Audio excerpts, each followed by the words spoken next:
This is without a doubt probably one of the hardest things I have ever done in my life, being up here today. Sally, thank you for having me. It's incredible. As Sally mentioned, I wrote a book that comes out in a month. And I woke up this morning really not knowing what to expect from the meeting today. And I've spent probably the last month writing this speech. And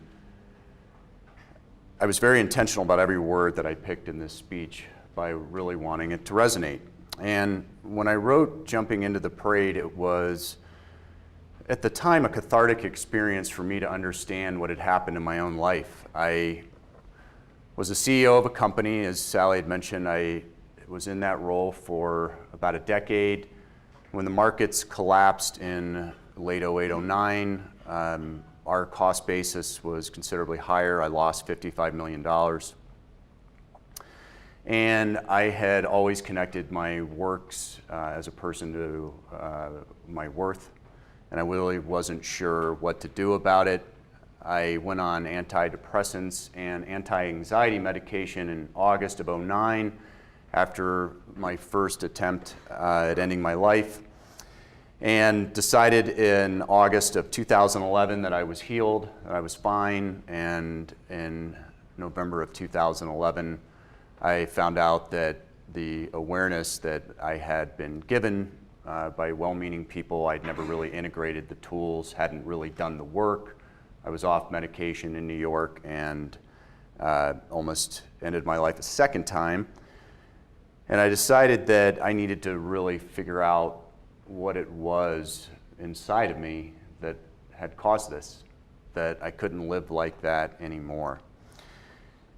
And for years, I had been ashamed of my story. I had been ashamed of how I grew up. I was ashamed of being a CEO that lost that much money.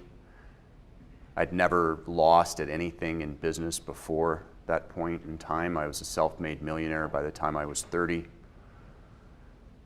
It was a very riveting time in my life, and so I've rewritten and thought about this speech, and it's funny after you spend hours writing a speech and then you wonder if you just toss it out.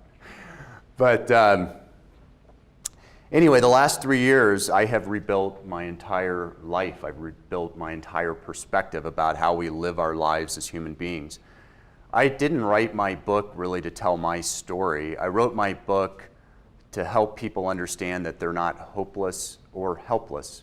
It was really never about my story. It was about their story and how you give people new perspective and new tools to get through life and to live life more powerfully. And as I go through here, I'm going to talk about really the things that transformed my life. And it's been phenomenal to go through this because I think about, in the past, I used to carry a different set of values with me in so many respects. I didn't know it at the time, but as Tim Brown, the CEO, versus Tim Brown as a father, versus Tim Brown as a husband, versus Tim Brown as a philanthropist. And I felt like I was always pleasing different masters in so many respects. And one day it caught up with me, and it just doesn't work that way. So my whole viewpoint on the world has shifted, and it's all about living inside my truth now and inside my integrity as a person. And I don't mean integrity as the difference between right and wrong. I mean integrity about knowing who you are on the inside. I mean, how are you supposed to communicate to other people in life